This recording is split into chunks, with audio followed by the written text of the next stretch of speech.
Hi, I'm Kristen Bell, and if you know my husband Dax, then you also know he loves shopping for a car. Selling a car? Not so much. We're really doing this, huh? Thankfully, Carvana makes it easy. Answer a few questions, put in your VIN or license, and done. We sold ours in minutes this morning, and they'll come pick it up and pay us this afternoon. Bye-bye, truckie. Of course, we kept the favorite. Hello, other truckie. Sell your car with Carvana today. Terms and conditions apply. Something Was Wrong is intended for mature audiences, as it discusses topics that can be upsetting, such as emotional, physical, and sexual violence. Content warnings for each episode and confidential and free resources for survivors can be found in the episode notes. Some survivor names have been changed for anonymity purposes. Pseudonyms are given to minors in these stories for their privacy and protection. Testimony shared by guests on this show is their own and does not necessarily reflect the views of myself, Broken Cycle Media, or Wondery. The podcast or any linked materials should not be construed as medical advice, nor is the information a substitute for professional expertise or treatment. All persons are considered innocent unless proven guilty in a court of law. Thank you so much for listening. You think you know me, you don't know me well at all, at all. Because you don't know me,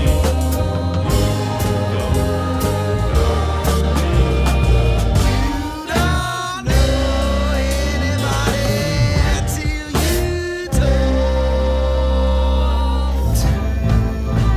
to someone.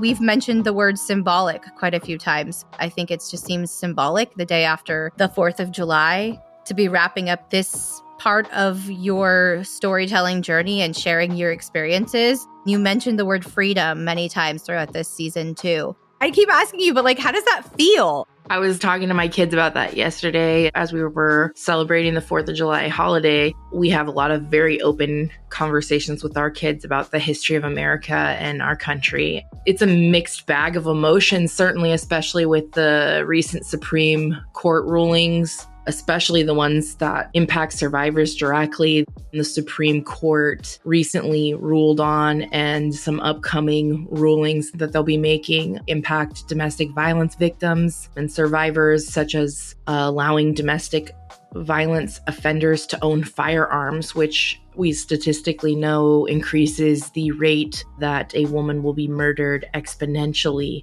It feels a lot like sharing my story. It's like there's a lot of heavy parts, and then there's also a lot of appreciation and gratitude. Two things can be true. So much about America's systems and history is absolute garbage.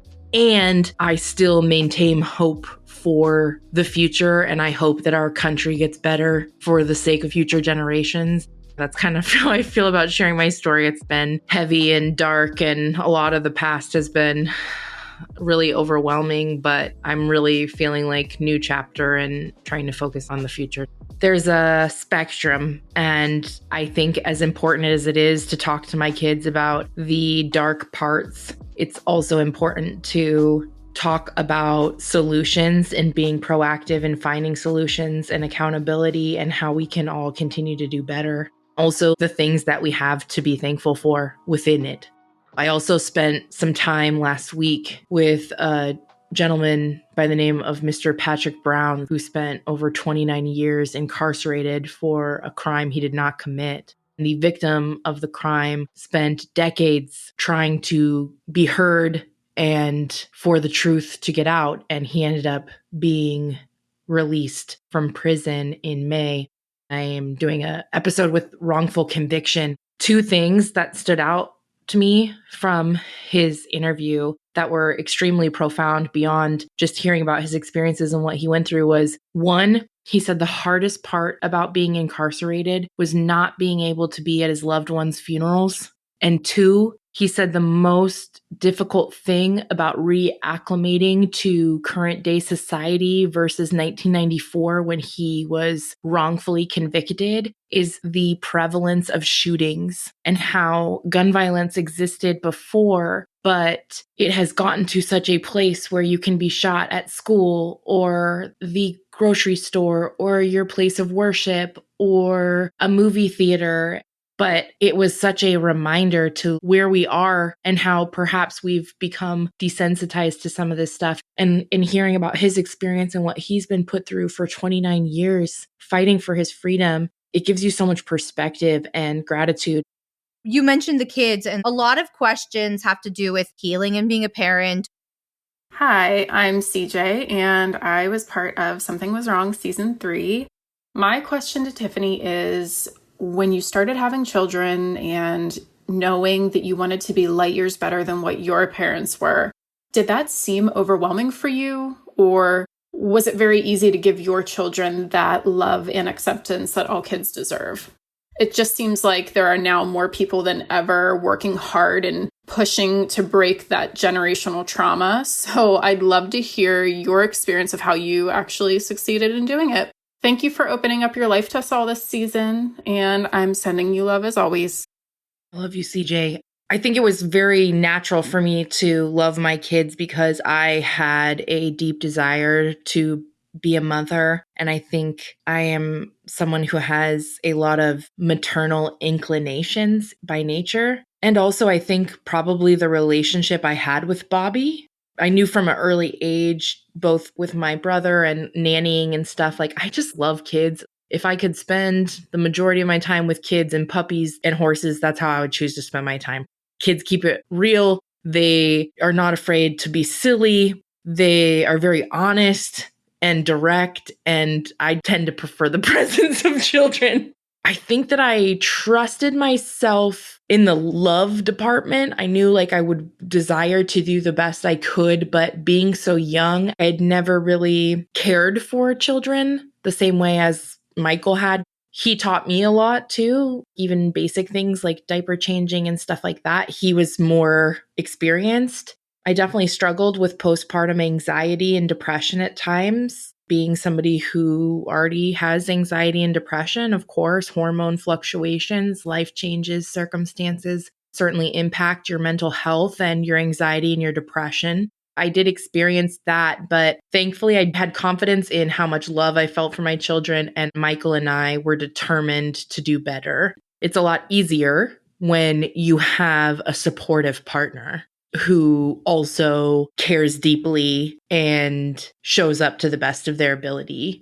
It's hard to be constantly surrounded by loud, deep sensory objects. I mean, kids are intense. So I completely understand why they aren't for everyone. And I think that people who choose to be child-free by choice, that's a very valid choice too. I don't think children are necessary for healing by any means. I just am someone who has always loved kids, always wanted kids, and really enjoy parenting, and especially trying to do it in a way that feels right for me. I think when I first became a mom, I felt like I had to be more stereotypical and maybe fit into a box more. People would treat me like being a mom was my whole identity or my whole personality. As much as I love being a mom and I love being a parent, I have a whole ass identity outside of being a parent, and I never wanted to lose my identity.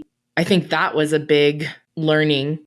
Michael stays home and I am the primary person who works. It's just interesting because I remember during the pandemic, I was taking Ozzy to his classroom and I had forgotten my mask because I usually didn't do drop off. And he's like, "It's okay, Mom. All the other dads don't wear their masks either." He twice referred to me as like all the other dads. And it just was interesting from his little kindergarten perspective that dads automatically work and they're automatically not responsible for children because so many of the families that he was around at the time, that was their experience. I kind of love not being boxed in that way. I also think that Michael is inherently better at taking care of the kids in home than I am. I shared a little bit on the season about how seeing my kids being able to like be their appropriate ages and being around kids as an adult, it was very validating to go through my own story and reflect on the ages I was or the grade I was in when certain events were happening and holding space for how young I was going through those things. It definitely validated my own feelings I had as a child. And it also has made me really want my kids to be kids and their ages. So I'm pretty annoying to them a lot because I'm like, you don't need to be on social media. You don't need to be on your electronics. I just want them to stay young and enjoy being a kid.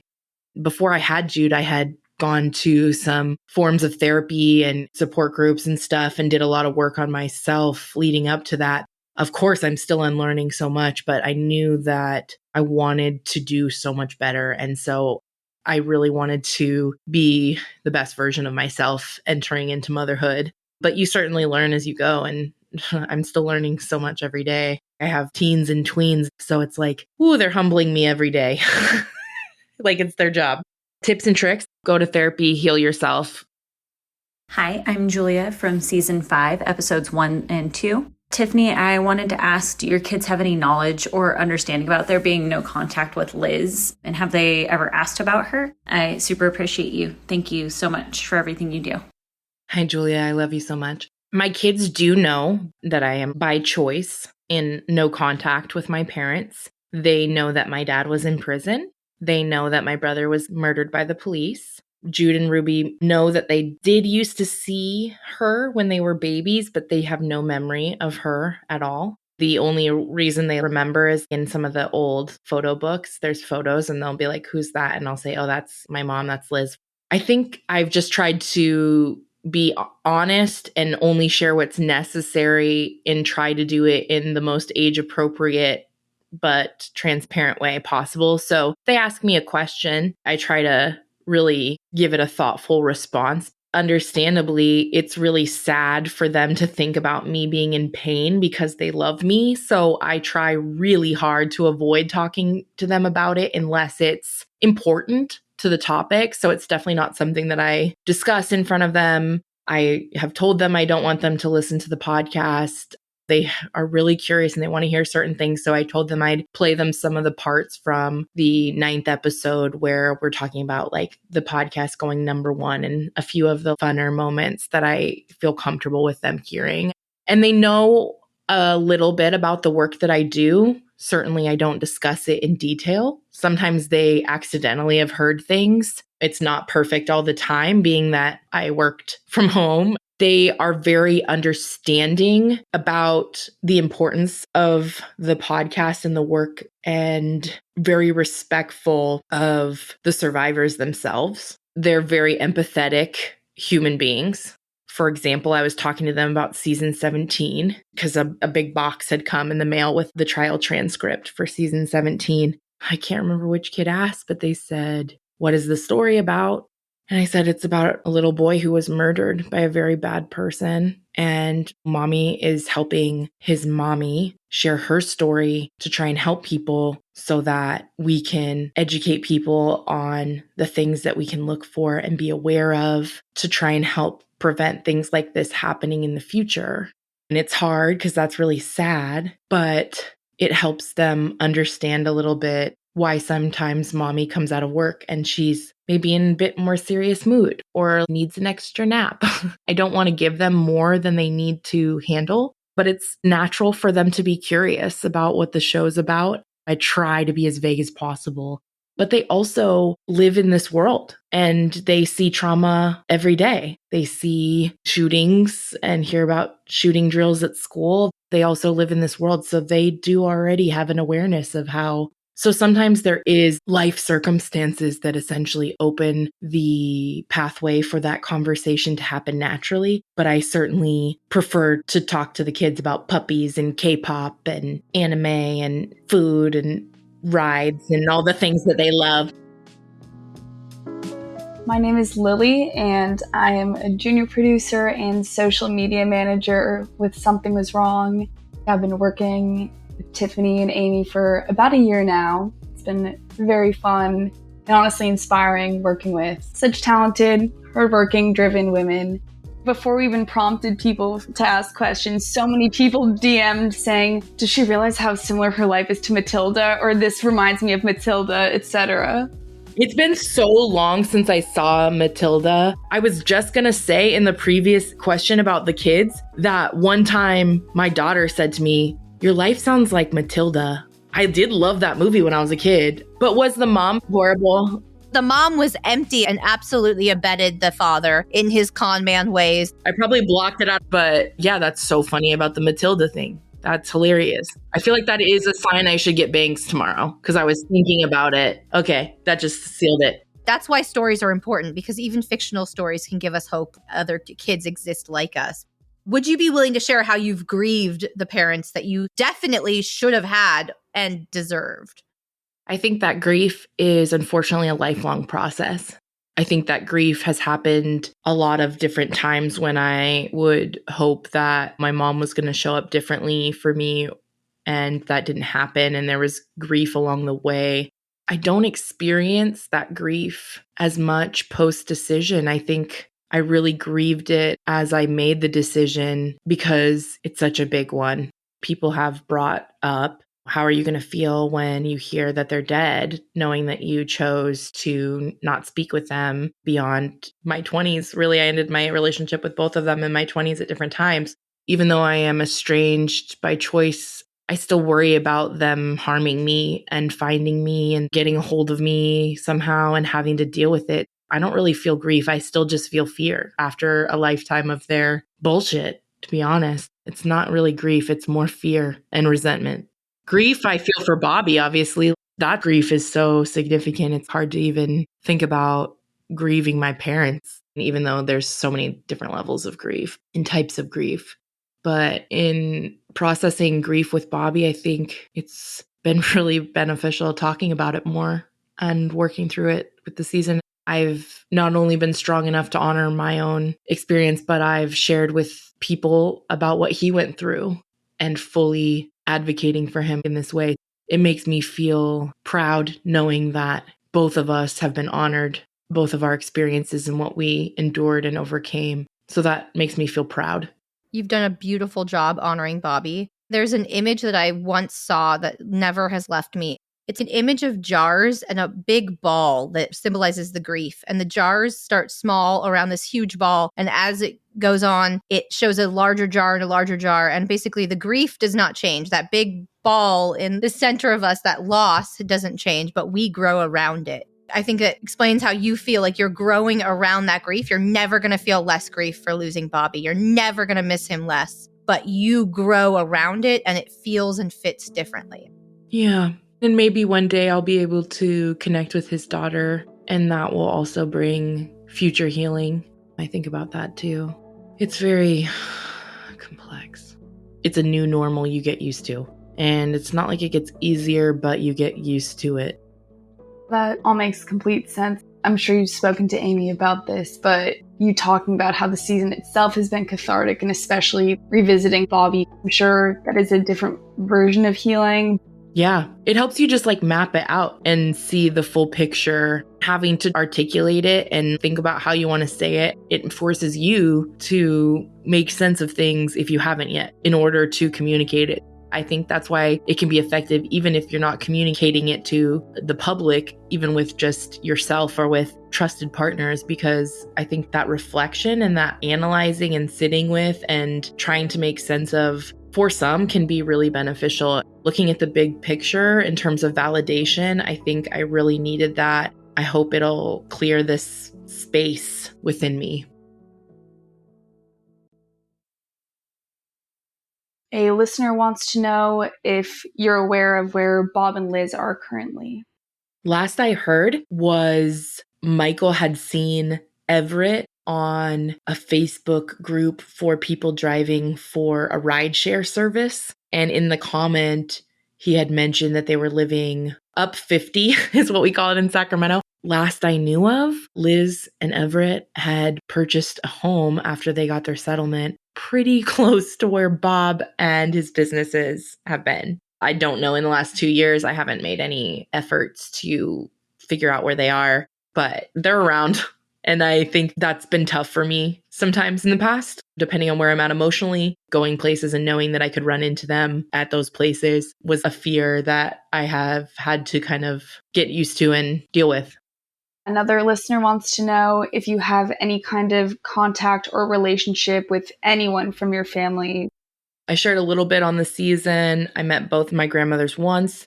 I'd never met either of my grandfathers. I never met any real aunts or uncles or had any cousins ever. I do not have contact with my older brothers over the last few years. The uncles I would have been in contact on my mom's side, like I never knew them. They were incarcerated. And when I looked them up on Facebook, they seemed really fucking racist and gross. So I was like, I'm good. I'm rich in chosen family. Hi, this is Kaylin from season 14. Tiffany, I know you uncovered a lot of information you didn't know about your parents and their colleagues. I was just wondering what you felt like was the most shocking discovery. Love you. I think the level of harm that Bob caused, just knowing more details from the appeal paperwork about Liz's involvement and these other businesses that were in her name. The most shocking piece for me with Ruben was the fact that he didn't even know that I existed, which I guess shouldn't surprise me, but it's also just kind of ironic given I was always the person who held our family unit together leading up to all of this shit. And then to not even be known is, especially like in regards to Bobby, when I know how deeply Bobby felt for me and vice versa. For him to not even know about me, that was probably one of the harder pieces to hear. What about you, Amy? Honestly, I think the most shocking thing that we found was the March 2023 article. And then we found all this information about coffee sitting in his warehouse. The 50 years just cracks me up. And by the way, I wrote to the SAC-B March 23rd author and they never wrote back. I also wrote to him and he did not write back. Which I felt was different than the other article because the other one was featuring many. The other one was like a toe dip compared to this one. 50 years. I mean, SAC-B. The irony is so rich too because Bob hated the SAC-B when I was a kid. Hearing the finale this morning and hearing back the pieces in the appeal about the bullshit stories that he would give people. Like about, oh, this caught on fire or this is stuck in Florida or whatever horse shit he came up with. It's not funny at all, but it was making me laugh because I'm like, this is exactly what he does. Because I've spent so many years away from them trying to focus on other things, it's been a good reminder that you made the absolute right choice and these people are unhinged. This guy is doing the same. And I just pray he doesn't remember my social security number. Hey, this is Jenna Jean from season 15, episode 6. In my episode, I mentioned how after my experience of dating a narcissistic, emotionally abusive liar, I stopped dating for a really long time. I'm actually just now starting to get back into the dating scene, and I'm wondering how to bring up past trauma with new people and new relationships. I think it's really important to share this with people so they can better understand me, especially in relationships, but I'm not sure how to broach the subject and how much to share or what to share. What advice do you have for people about sharing their trauma or stories and experiences with new loved ones in your life? I love you, Jenna. You're awesome. I've only known you a short time, but you're so much fun. And this is my opinion. And what I have learned about healthy relationships over the past few years is that when someone is really serious about you, they're willing to take their time. They are in no hurry because they are taking it seriously and they are willing to invest in you. And it shows in their approach. I think that people need to earn the right to some of that information, not in a egocentric way, but in a self-protection way. So in my opinion, I don't think you should enter dating like, here is all my stuff, day one. What you should be learning on your first few dates is just if you guys get along, if you have chemistry, and if you have enough to keep seeing each other. I think too often people try to jump into relationships too quickly and don't allow enough time to allow feelings and the relationship to naturally develop. And I don't know if that's because as a society, we're just so used to things being faster and more instantly gratifying, or we think that you can know somebody just by viewing a profile or their social media because of the sort of detached reality of social media. I think it is important to share those things, but after the person has sort of gained your trust and you've had time to see this person in different circumstances, learn enough information about them, maybe have met people who know this person is vetted to your comfort. They have already shown you that they respect your boundaries, that they tell the truth, that they are a kind and validating person, and you're interested in sharing more about yourself and taking your relationship to the next level. That's when I personally would say would be the appropriate time to share that with them and be open with it. The people that are right for you will support you and won't hold that against you. I've heard from survivors sometimes stories where they share their trauma, or somebody they're dating or interested in has heard about their trauma in one way or another. And then that person comes back and is like, you know what, this is just too much for me. And my response is always, that is a them problem. And that speaks more about what they're trying to get out of dating. Anyone who is meant for you is not going to think less of you due to your history of being victimized or abused. It can be so triggering to share it with people that aren't safe. So that's an absolute brilliant piece of advice. You build trust slowly. I used to be somebody who would just go in and be like, "Whoa, here's all my shit." And then people who I hadn't vetted could use that shit. Now I tend to share things with those I have already built trust with and built relationships with. Of course, I can always meet new people and build that relationship with new people, but it's led to less hurt for me, being more choosy about who and when I share the softest parts of myself. What are some ways that a person could identify important ways to support their partner? I love this question. Michael's a human being like us all, so he's a work in progress, such as myself. Even through this process and working on the season and stuff, like it's a continual conversation that we have, both honoring each other's needs in space and what is helpful or unhelpful to share with one another. And so I would say communication is really key. And I think what we've learned over the years is that holding space and just listening is really the majority of what people are looking for, and that we've found is helpful to our relationship. If he's sharing with me something that he's going through, listening and holding space and validating the emotion that the other person is experiencing, and then asking, do you want my perspective on this? Like, how can I support you? Getting people's consent before just jumping in with our opinions, especially as it relates to each other's trauma. And I think that that's important. So yeah, I think knowing yourself and knowing your partner and trying to hold space without judgment or without needing to relieve your own emotional pain when somebody shares something with you. And I think a lot of times that's why we naturally want to like fix things for people when they share stuff with us. The intention is good. We want to help other people, but I think also we want to alleviate the maybe sadness or stress we feel emotionally for the person we love going through what they're going through. And that can cloud sometimes our responses. Also, having identity apart from each other. That's always been important to me. I'm a very fiercely independent person. So making time together and apart. A listener wants to know, as a fifth grade teacher, what can I do to help kids who may have had similar home lives as you did?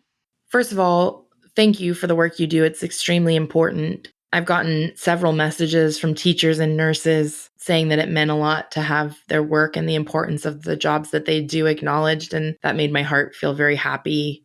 It's just the truth. I think creating safe space for children to be themselves is so powerful.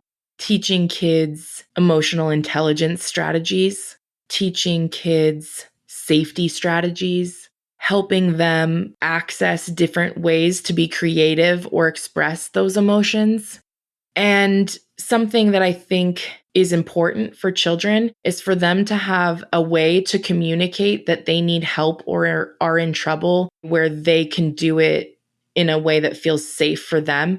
I could never have imagined going up to my teacher and saying, "Hey, my mom hits me." However, if my teacher had note cards on her desk and she told everybody in the class, "If you ever want to talk to me about something or tell me something that you need support on, you can write it on this card and we can talk about it," is like an example of how you can create less barriers for children to communicate and share. Because it's really scary when you're being abused at home. You know that people could find out, but for myself, part of the abuse was also having to be silent about it and having to pretend in public.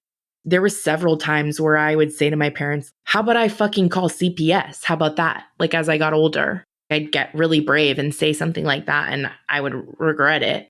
I knew that there were things out there, but it's just so hard when you're a kid and you don't want to betray people, even though they don't deserve your loyalty.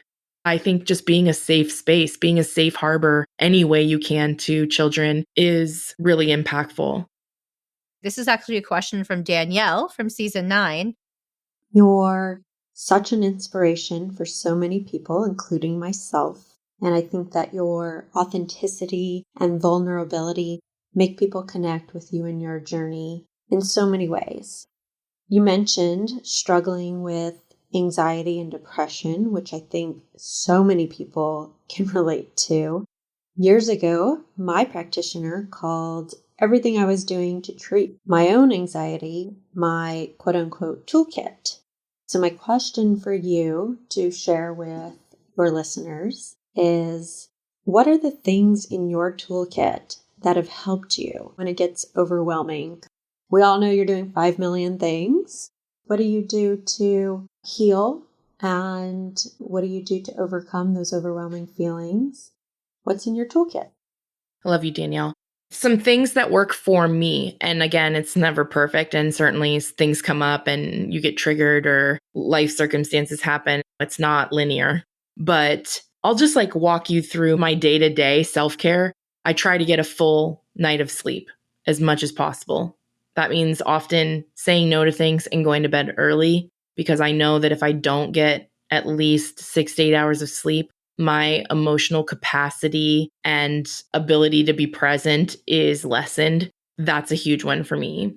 2 is making time to do things that aren't work or looking at my phone when I wake up in the morning. What I like to do right now is I wake up, I make coffee and drink water, I put music on and I dance. And then I go outside and I sit in the sunshine, although sunshine isn't always available, but I try to get early morning sunlight for at least 10 to 20 minutes before I start work. So before I've started work, I've already made time for myself, moved my body, and gone outside. Implementing this strategy in the last few months has been positively impacting my mental health and has definitely served me through this emotionally challenging time to just make more space for things like that to care for myself. Another way that I've been taking better care of my anxiety and myself is trying to eat before noon, which may sound silly to some people, but for me is huge. I try to eat something brain food, essentially. Before noon is another strategy that I try to take to help curb anxiety. I also have made an effort to be drinking less caffeine because it overstimulates and can increase anxiety significantly. I try to cut that off in the afternoons. If possible, I try to eat at least 2 meals a day. Another strategy that I've been working on is spending more time with my kids and loved ones, playing cards together, going for a walk with the dog, prioritizing that, even if that means sometimes something getting turned in a little bit late or saying no to something else. They are the reason I work so hard, and my life is better when I get to spend more time with them, because I do have less time with them than I used to when they were younger. I really try to focus on quality over the quantity that I wish I had. things that we can do together that are specific to their personalities and interests to make the time that we do have together special. Making them happy makes me happy. So that's self-care too. I used to overextend myself. That's when you can get towards like burnout territory. I'm in this for the long run, so I'm really trying to think about always how can I make my process as thoughtful and strategic as possible so that I can maintain this same energy long term, because it does cost a lot of energy. The topics and things can be really dark and heavy, and it can be emotionally overwhelming. So the strategies I've found are really like helpful to making it through the week and not feeling like you have nothing left inside of you to give. This one's a bit more open-ended regarding mental health. Just in general, how does your spirit not get broken, especially considering all you've went through? The true answer is that sometimes it does feel like too much, and it is so heartbreaking. There's a lot of survivors that I speak to that don't end up on the podcast, but we're connecting them with resources, or we speak and then it ends up not being the right fit for them to be on the show and what's in their best interest. Previous to working in the docuseries space, I was someone who needed to avoid any sort of content, if possible, that involved the harming of children. Sometimes because of the work that I do, I end up hearing about things that are very emotionally distressing. And I'm trying to focus, of course, my attention on being as supportive as possible to the person who is being brave enough to share what they're sharing with me. It's hard sometimes to not cry when you're hearing somebody emotional. I get off the call sometimes and I just want to like hug my kids, and I'll tell them and try to be honest with them. Like, I'm working on a really hard story, you guys, this week. And I'm going to be coming out of these recordings looking really sad, I can tell you right now, just because I know what content we're going to get into. Now I will be aware enough about it. Actually, a couple weeks ago, I had something like that coming up, and Michael encouraged me. I had told him that I was feeling that way, and he said, I think it would be good for you to share that with the kids. So at dinner, before I went into the recording, I told the kids, like, hey, I'm going to be doing this recording. It's a very heavy topic and a very sad topic. Afterwards, I'm probably going to be needing some alone time and we'll want to just go to bed early. And they were completely understanding about it. But I think just making space for myself and coping ahead can help me budget my energy a little bit better. And that's just something over the years I've had to learn as I've gone through different things and worked with different people, what triggers me and what limits I need to set for myself. Learn as you go. My name is Iridian, and I was a part of season 8. The thing that I could not get out of my head was just how you navigate a relationship with such narcissistic parents. My question for Tiffany is, have you ever consumed any media that resonated with you in a similar fashion, making you feel understood and heard? How did it make you feel, or how do you think that plays into your journey as being able to share your own story and experience? Thank you so much for sharing this with us, because it made me feel so heard, hearing your own experience and being someone that was a part of your show that has also gotten the chance to hear your story. That's just a great privilege to have. And I really want to thank you. I love you so much, Iridian. I mean, the real answer is what the survivors have shared, both on the podcast and off. They have made me stronger, braver, smarter, more empathetic. It's all them. I really don't have emotional capacity outside of work to take in any sort of new media. I pretty much just watch Seinfeld, Curb Your Enthusiasm, The Office, Broad City, Parks and Rec, and Schitt's Creek in a circular motion, and Ugly Betty. Those same shows, comfort shows, over and over and over. I can tell you a project that I loved because of how the survivors' voices were validated and uplifted was the podcast Believed by Michigan Radio and NPR, an incredible series with the voices of Larry Nassar victims, gymnasts that were harmed by this supposed doctor who was a abuser, predator, and eventually would serve time in prison for his crimes. It's such a good podcast, and the survivors' voices are incredibly impactful. Murder in Middle Beach by Madison Hamburg, one of the documentaries that definitely impacted me. I believe it's on HBO Max. A young man who's lost his mother to murder, whose father maybe has some con man tendencies. I thought it was just so well done, and it had so much heart. It was so compelling. Madison did such a great job, and his family's insights were so impactful. And I just thought it was really great to see a young man, a young male survivor, sharing so openly his experiences and his emotions in the public. And I think we need more of that. And I actually wrote him in the last few months. I'm not somebody to do that, but because as I was thinking of my own story and how I wanted to tell it, and knowing that he was an influence, I had messaged him and thanked him. And he was very sweet, messaged me back. I basically just told him, like, thank you. When male survivors speak out, or anyone who's a member of a community that maybe is less likely to share, it helps other survivors come forward. And I think toxic masculinity hurts everyone, including men. And so many men are raised on the idea that showing their emotions is weak. I think we need more of people like Madison sharing openly and being really vulnerable. I actually remember watching that documentary whenever it came out. That one was really well done, and it's really easy, I think, to differentiate authentic storytelling and stuff that's very personal to the creator or whatever team is behind the project, which kind of ties into another question. Someone wanted to know, what are some of the biggest problems with true crime and how you think it should change? As I spoke to in the finale, part of the motivation in starting Something Was Wrong was seeing the gaps in true crime that I consumed at the time when I was commuting between Sacramento and San Francisco. Being that there was so many less shows then in like 2015, 16, 17, 18, I felt like I had consumed every show that was out at the time. So part of the motivation for starting Something Was Wrong, and the creative intention behind it for sure, was that I really learned from hearing people's lived experiences and prefer to hear things from firsthand accounts.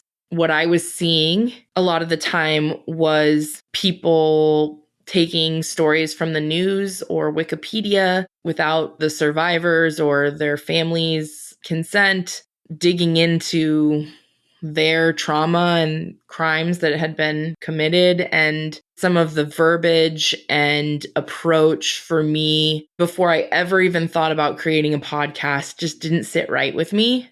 Also, I think that I have learned a lot as a creator through hearing survivors and what has harmed them. And a lot of the work that Amy does on What Came Next and the topics about the intersection of true crime and media and survivors has made me even more aware. And I learn and grow as a person too, even as somebody who entered the space wanting to be, I hate to use the word because it's so succession, disruptive, or offer something different, make space for our community.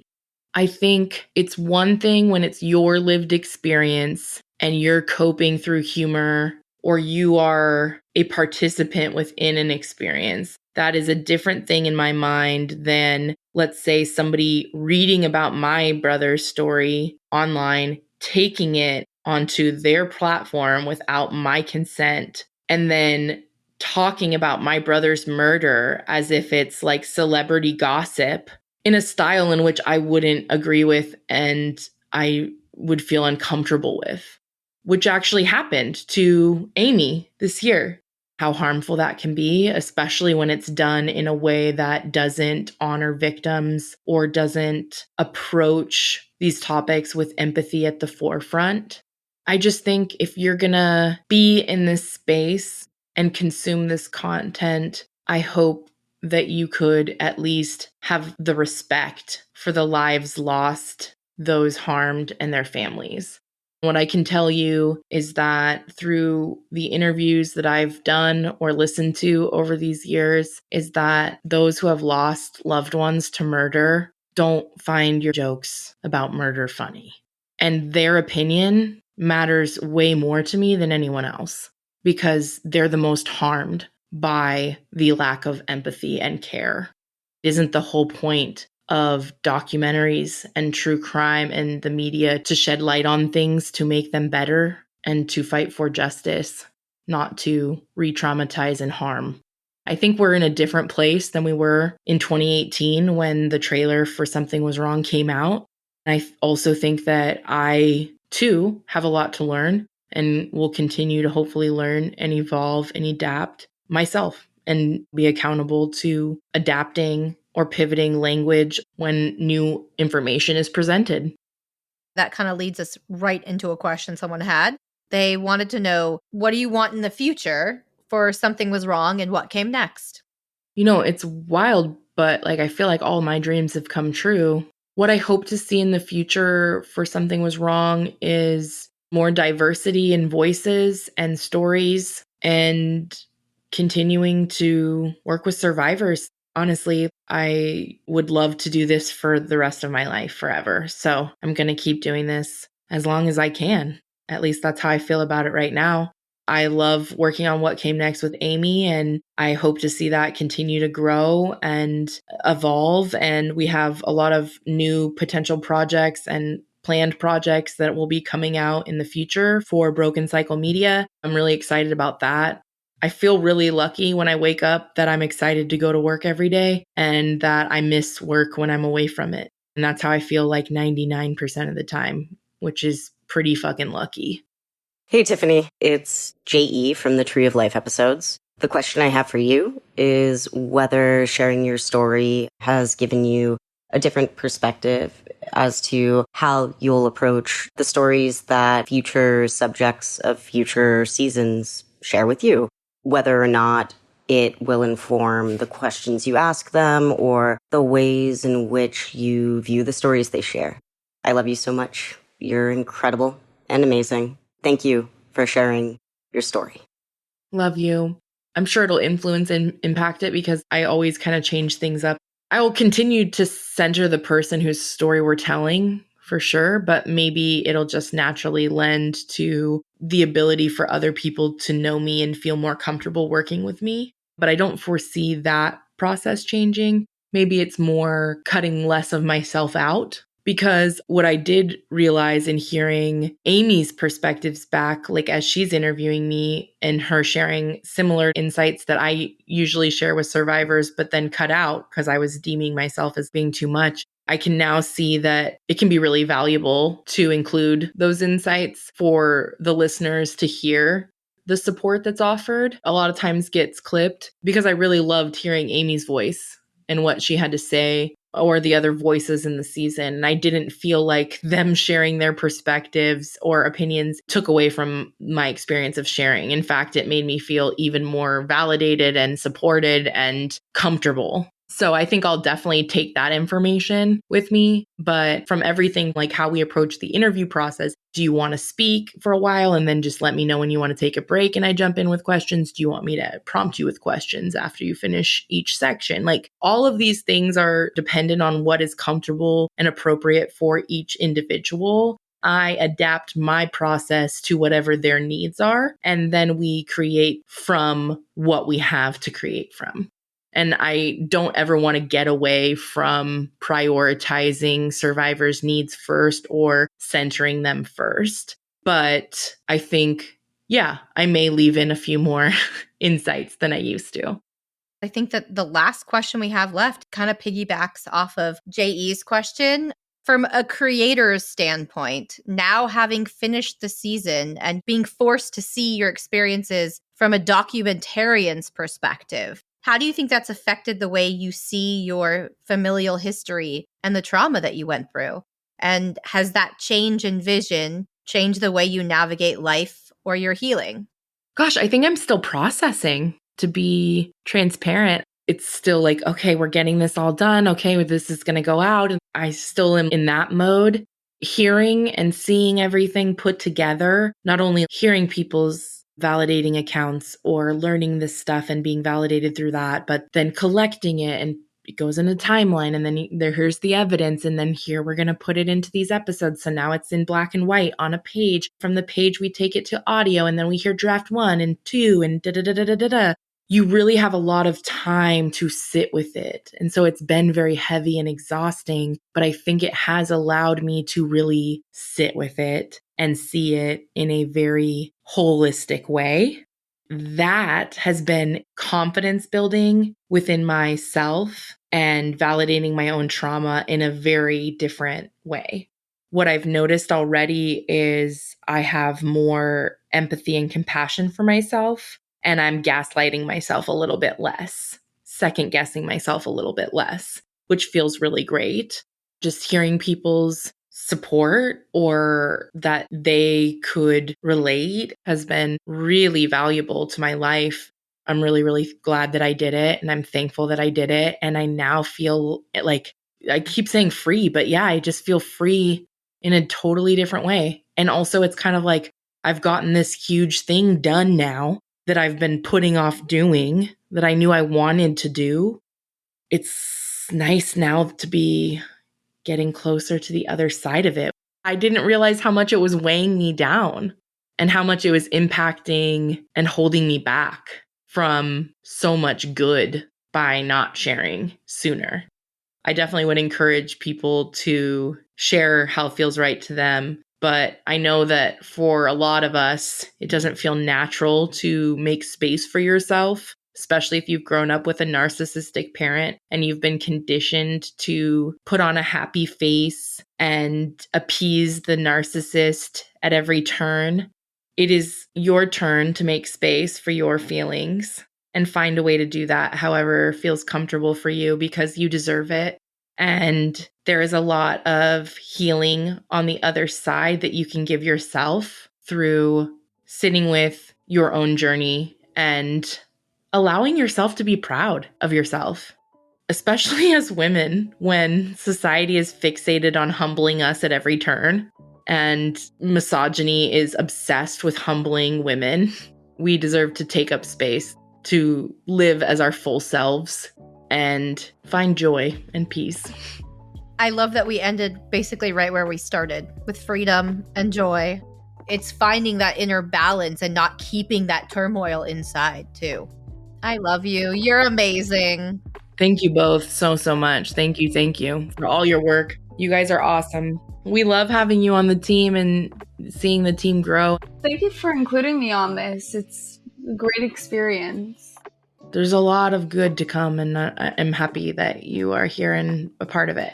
It's wild. Lily was a listener and then intern, and now our first full-time employee because she's fucking awesome. That's another cool thing. I was like watching the fireworks last night, and I don't know, it just hit different. I was just feeling really grateful to be where I am now compared to years past. You have so much to celebrate, and a lot of it has been what you've done for yourself. Thank you. I really couldn't have done it without the help of everybody. And one thing I forgot to say too, really quick, in the finale, when I was reflecting and thanking people, is the people who supported the show on Patreon in the early days. I just wanted to say thank you to those people, because honestly, there was times where that money was the only production budget that the show had, and every bit helped. The amount of positive feedback you've been receiving through Instagram, TikTok, everything from that end, everyone is grateful and impressed. It seems to be resonating with a bunch of people. Not that other seasons haven't, but I think it's a bit different hearing your actual story and a slightly different angle than you have taken in other seasons. This one just has resonated differently with a lot of people. Thank you so much for sharing that. And thank you to anyone who has sent in their kind words or encouragement or shared the season. It really means a lot. And I'm still making my way through messages, but every time I read one, I screenshot it and I save it for a rainy day. It means a lot, and it's very kind. And I'm sorry that so many people can relate, but I'm thankful to hear that it has been validating for people. If I haven't responded yet, I'm going to do my best to do so. Thank you so much for listening. Until next time, stay safe, friends. Something Was Wrong is a Broken Cycle Media production, created and hosted by me, Tiffany Reese. If you'd like to support the show further, you can share episodes with your loved ones, leave a positive review, or follow Something Was Wrong on Instagram at Something Was Wrong Podcast. Our theme song was composed by Glad Rags. Check out their album, Wonder Under. Thank you so much.